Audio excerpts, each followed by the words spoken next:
Set in a boxing gym building, an amateur boxer named Samir is seen training to hone his talents in order to become a professional boxer. Go!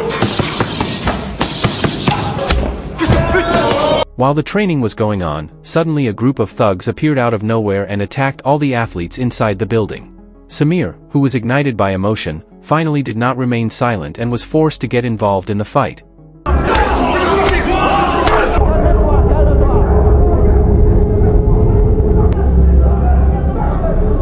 As a result of the incident, the French police sent Samir to prison. Et toi et le peuple des murs. Meanwhile, the coach seemed to deeply regret Samir's involvement, who had to be in prison in the midst of his career, which was climbing towards the level of a professional boxer.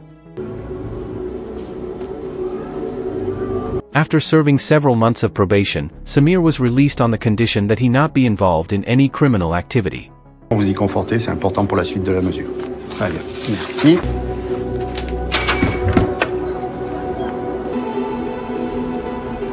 On the way, Samir was approached by two young men who were his former gangmates when he was still working as a drug dealer.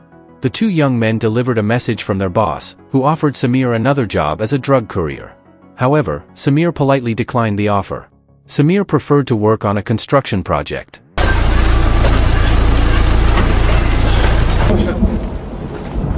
T'as bien bossé. After work, Samir walked home on foot. However, on the way, he was approached again by the two young men who had previously met him. They asked him to come along with their boss, Farhan. Suspecting that there was malicious intent behind this pickup, Samir immediately rushed to escape.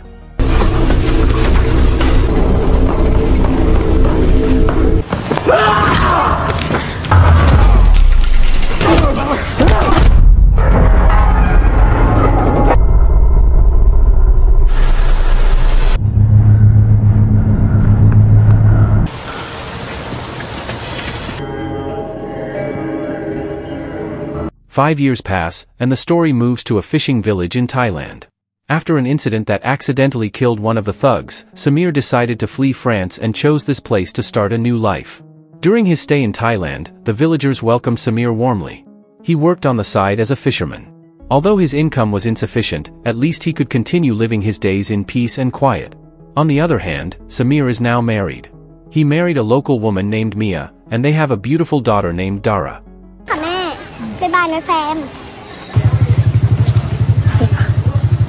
In addition, Samir also works as a tour guide at a hotel, picking up and dropping off foreign tourists from the airport and taking them to the hotel where he works. Besides working in hospitality and as a fisherman, Samir sometimes participates in Muay Thai martial arts contests near his home. With a background as a boxer, Samir has an advantage in matches. He can adapt quickly and read his opponent's movements, so his still strong talent makes it easy for him to defeat the Muay Thai fighters he faces.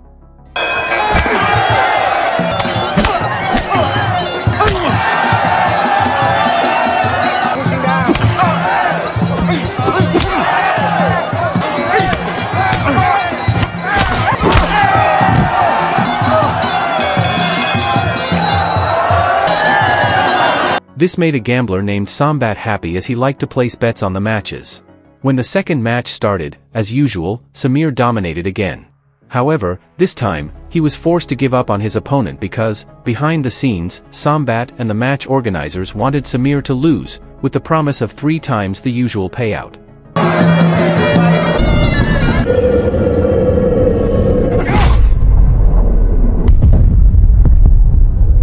Samir's coach, Hansa, a Thai Muay Thai legend, regretted Samir's decision.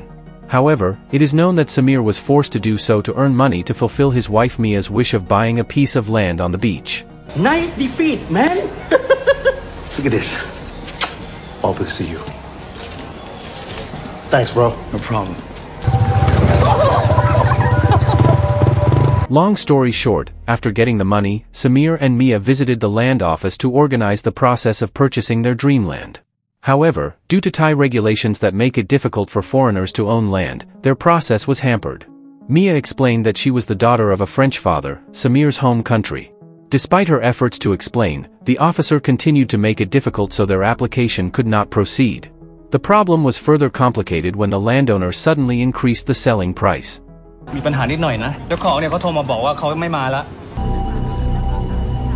มีคนที่ให้ราคาดีกว่าคุณ Seeing the disappointment on Mia's face, Samir tried to calm her down and promised that he would keep trying to earn extra money to get to their dreamland. In the evening, Samir visits Mia's workplace to ensure she is okay and to discuss the land issue with Sambat. During this conversation, Sambat informs him that the owner of the land is a very dangerous local gang leader. Even so, Sambat is willing to help bring Samir and the landowner together. The gangster chief turned out to be Narong, a French descendant who had lived in Thailand for a long time. Meanwhile, the white-haired man accompanying him is Kasem, Narong's main bodyguard. Both seemed to know Samir's intentions from Sambat. At first, Narong remained stubborn and unwilling to lower the price of his land. However, after learning about Samir's job of regularly delivering foreign tourists to the airport, Narong finally agreed to give Samir a chance under one condition: Samir had to be willing to smuggle a package of drugs for him. Of course, this was a very difficult decision for Samir. On the other hand, Samir also wanted to make his wife, Mia, happy. He has no choice but to accept Narong's offer without telling Mia first, to surprise her. On est pareil, toi et moi. Prends le temps de réfléchir. Mais c'est pas grand-chose que je te demande.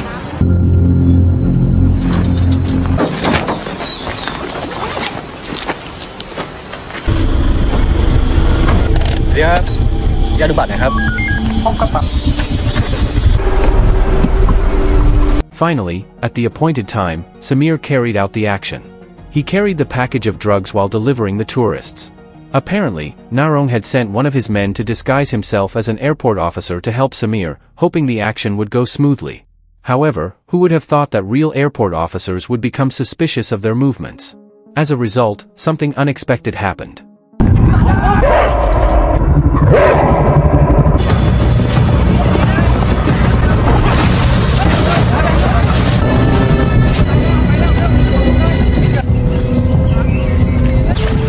After successfully escaping from the airport, Samir was forced to leave behind the package of drugs he was carrying.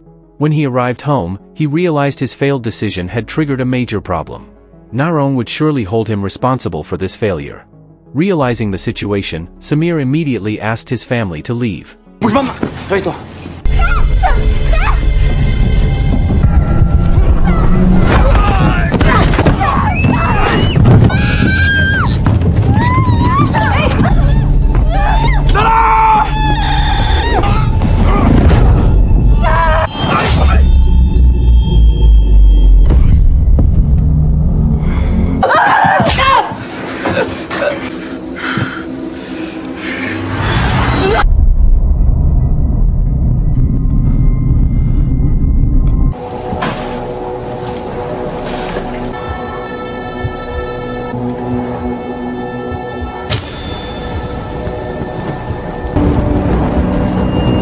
Luckily, Samir managed to save himself by jumping into the water. He was eventually rescued by someone who turned out to be Hansa.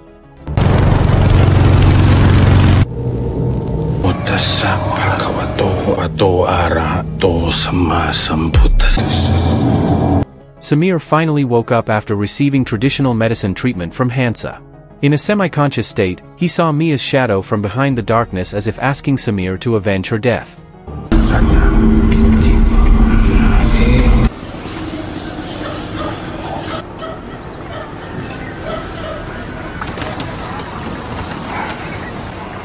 You haven't eaten anything for 2 weeks.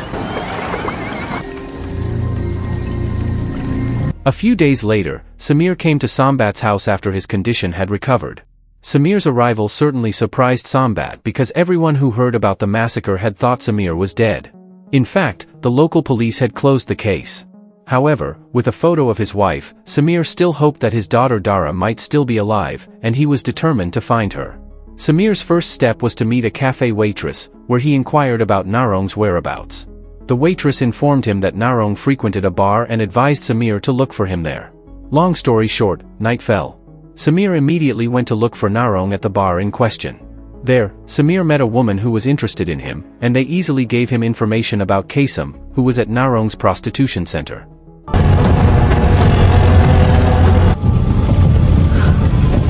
Upon arrival, Samir saw the faces of the perpetrators involved in the massacre of his family. Wasting no time, he angrily dispatched them until no one was left.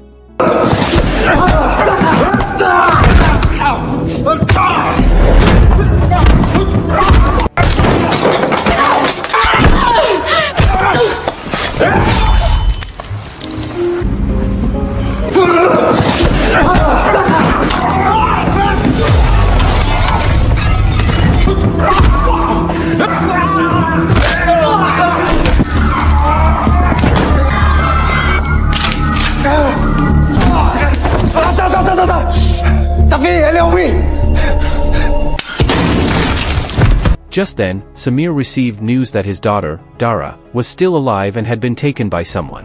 To Bangkok, Chinatown. Fianza! She's alive! She's in Bangkok! Setelah itu, mereka pergi ke Bangkok dan langsung pergi ke bar Narong.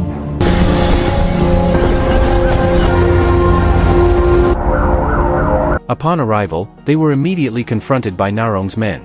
Finally, Samir obtained information about his daughter's whereabouts from Narong's men, who said that Narong was now in a factory on the beach. Long story short, they arrived at the location, and Hansa stood guard outside the factory to distract the workers and Narong's men who were on guard. Little did they know the old man in front of them was a Muay Thai legend. Meanwhile, Samir continued to walk into the factory, hoping to find Dara there. He asked an employee who looked cynical and ignorant but was still willing to take him into the building. Inside the building, dozens of girls are forced to stuff drugs into shrimp stomachs and package them. However, Dara was nowhere to be seen. This made Samir even angrier. His anger peaked until he went berserk again. Narong had already learned of Samir's arrival and mobilized dozens of his men to confront him. But Samir did not flinch in the slightest. His anger only added to his adrenaline, which made him return to slaughtering them one by one.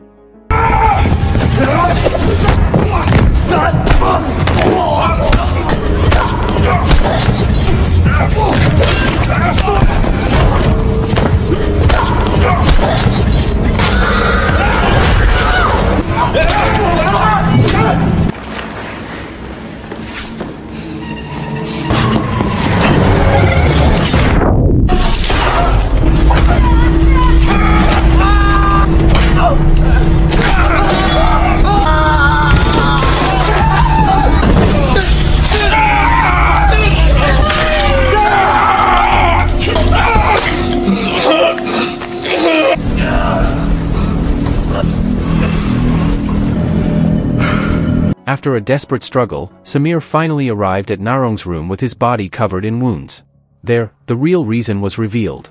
As it turns out, Narong had set him up on the orders of Farhan, who still held a grudge against Samir for killing his younger brother 5 years ago. More surprisingly, Narong got all the information about Samir from Sambat, who was tempted by the lure of some money. However, despite his actions, Sambat still has a conscience. He chose to save Dara, who seemed scared after seeing how dangerous Narong was. After that, Narong didn't realize the big mistake in his calculations and tried to finish Samir off with his own hands. But as it turned out, Samir could strike back and kill Narong. Farhat a toujours pas digéré la mort de son frère. C'est toi qu'on voulait. Farhat t'a fait chercher par Kassem pendant 5 ans.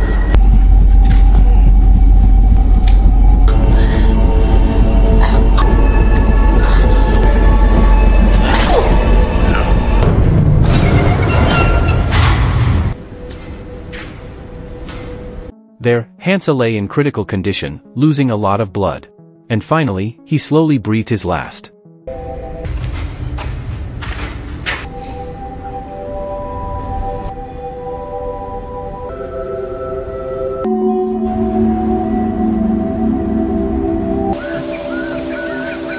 The next day, Samir continued his search to find his daughter. He went to Sambat's new restaurant, where Sambat pleaded guilty and was ready to suffer the consequences of his greed. Already aiming a gun at Sambat's head, Samir suddenly hears Dara calling out to him. He immediately drops his gun and hugs his daughter tightly. Wait. I didn't mean for it to happen like this. Fucking shoot me!